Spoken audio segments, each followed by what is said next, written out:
Assalamualaikum dan selamat sejahtera. Baiklah, hari ini kita akan mempelajari satu lagi pelajaran baru iaitu penyelesaian masalah operasi tolak. Yang pertama sekali, kita lihat pada konsep operasi tolak. Nombor perlulah menjadi semakin kecil. Dan simbol bagi operasi tolak ialah tanda seperti ini. Seterusnya, kita lihat pada penyelesaian masalah. Di dalam sebuah bakul ada 126 buah, 60 biji buah manggis dan selebihnya adalah buah rambutan. Kira bilangan buah rambutan. Maklumat pertama yang kita perolehi ialah jumlah manggis dan juga rambutan ialah 126.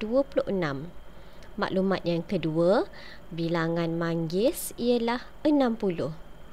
Jadi, soalan yang dikehendaki ialah kira bilangan rambutan. Langkah pertama yang perlu dilakukan ialah bina ayat matematik. Bagaimana membina ayat matematik?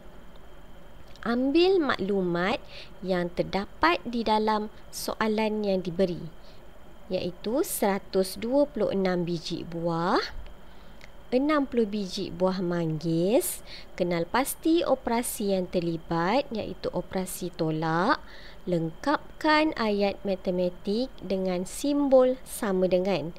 Kemudian, mula bina bentuk lazim berdasarkan ayat matematik yang telah dibina.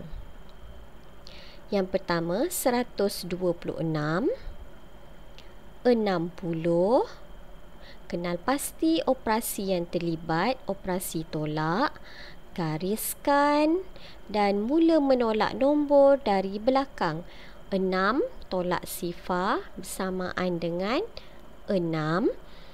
2 tolak 6, 2 lebih kecil dari 6, maka 2 perlu pinjam dari 1.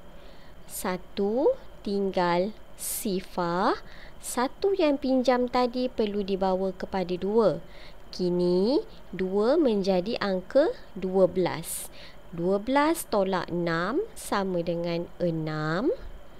Sifar bawa turun ke bawah tapi tak perlu ditulis dan gariskan jawapan. Tulis jawapan pada ayat matematik iaitu 66. Semak semula jawapan. 126 ialah bilangan rambutan dan juga manggis. 60 adalah bilangan manggis, maka 66 adalah bilangan buah rambutan. Contoh yang kedua. Ali ada 325 guli. Ali beri 80 guli kepada Aminah. Cari baki guli Ali. Baiklah, langkah yang pertama, bina ayat matematik. 325, 80, operasi yang terlibat operasi tolak. Lengkapkan ayat matematik dengan simbol sama dengan dan mula membina bentuk lazim. 325, 80, operasi tolak, gariskan dan mula menolak nombor dari belakang. 5 tolak sifar bersamaan dengan 5. 2 tolak 8, 2 lebih kecil dari 8, maka pinjam dari 3. 3 tinggal 2.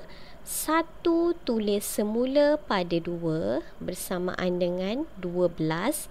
Tolakkan dengan 8, tinggal 4. 2 tulis semula di bahagian bawah. Gariskan jawapan dan tulis jawapan pada ayat matematik 245.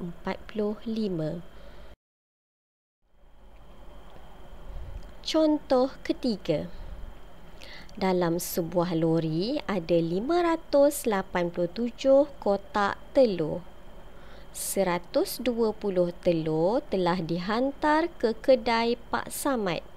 Berapa baki telur yang masih ada di dalam lori?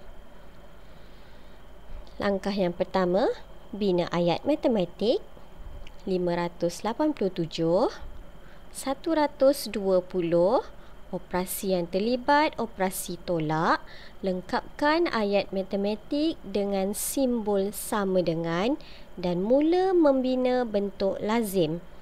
587, 120, operasi yang terlibat, operasi tolak. Gariskan dan mula menolak nombor dari belakang. Sifar tolak 7 tolak sifar bersamaan dengan 7. 8 tolak 2 sama dengan 6. 5 tolak 1 sama dengan 4. Gariskan jawapan dan tulis jawapan pada ayat matematik 467. Tips penting. Yang pertama, fahamkan jalan cerita. Kenal pasti operasi yang terlibat. Tips yang kedua, bina ayat matematik daripada maklumat yang ada. Tips yang ketiga, bina bentuk lazim dan selesaikan bentuk lazim dengan teliti. Selamat mencuba dan terima kasih.